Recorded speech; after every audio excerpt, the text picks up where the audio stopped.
Hey leaders, in this video, I want to talk to you about a coming church split, okay? It's not what you think. It's not like, oh, this is about doctrine or some theological point or the color of the carpet or polity or, all the church splits that have unfortunately marred the past. It's actually a dividing line between churches that I think are going to be effective in the future and churches that really aren't. Personally, I'm cheering for churches that are going to accomplish their mission, not for churches that are going to miss it. And I see this developing in 4 critical areas I want to walk you through very briefly. I want to talk about it because I think this is really, really important. And right now, there's still time to reposition.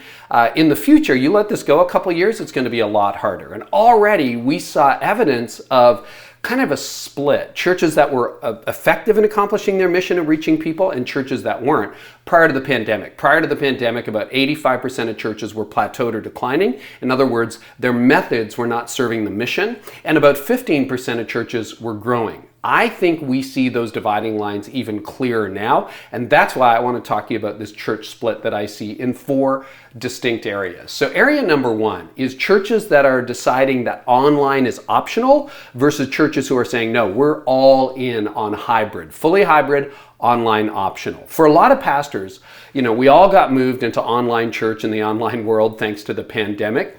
It's not just a technological change, it's become a philosophical change. Now, some of you might say, wait, isn't it also a theological change? I don't think so. And I talked about that in a lot of other forums, so I'm not going to explain that here. But I think it's more philosophical than theological. And here's the rub, okay? For a lot of pastors, online church lies somewhere between a necessary evil, an unfortunate necessity, or a service that they offer that's there for people who don't want to experience the real thing.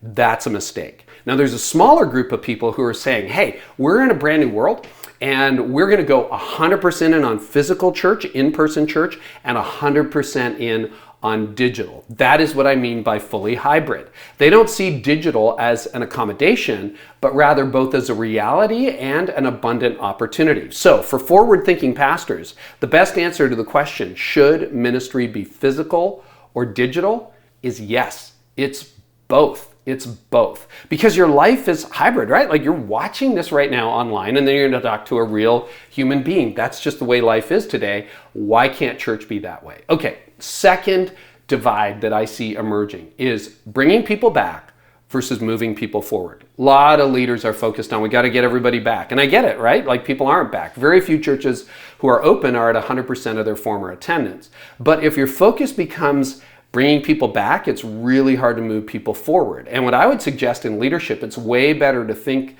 about how do I move people forward in the mission rather than how do I get everybody back to the way it was in 2019 or earlier than that. See, bringing people back isn't a vision. Moving people forward is. And pastors who focus on moving people forward will have a much better future than pastors who focus on bringing people back. So if you find yourself thinking, how do we get back to where we were 2 years ago? Or if we could just see the room full again? Or we really need to go back to where we were?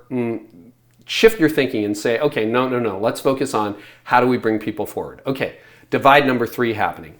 Churches that embrace versus churches that judge. There are a lot of churches that have gotten judgy, and I can be judgy. I judge people in my life. I can judge people in leadership. I have to be so careful of that. It is a human, sinful tendency, and I have it too. But I think from a leadership posture, when you're leading an organization, what is the sense in trying to judge the people that you're trying to reach, right? Judgment is a terrible evangelism strategy.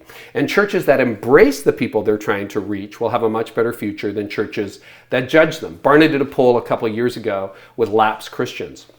You know what the number 1 quality non-Christians and lapsed Christians look for in a person with whom to talk about their faith? It's this: listens without judgment. So 62% are saying, I would have a conversation about faith with someone if they don't judge me. Here's the tragedy. Only 34% of those respondents say they knew any Christian who fit that bill. Guess what? We're seen as judgy. If you don't go to church and you're like, when I walk in, I'm going to be judged, are you going to go? I don't think so. So I think it's way better to embrace people than judge them. And then finally, ideologically driven churches versus gospel-driven churches, I think, is going to be a major issue moving forward. So what do I mean by ideologically driven? So I do a leadership podcast.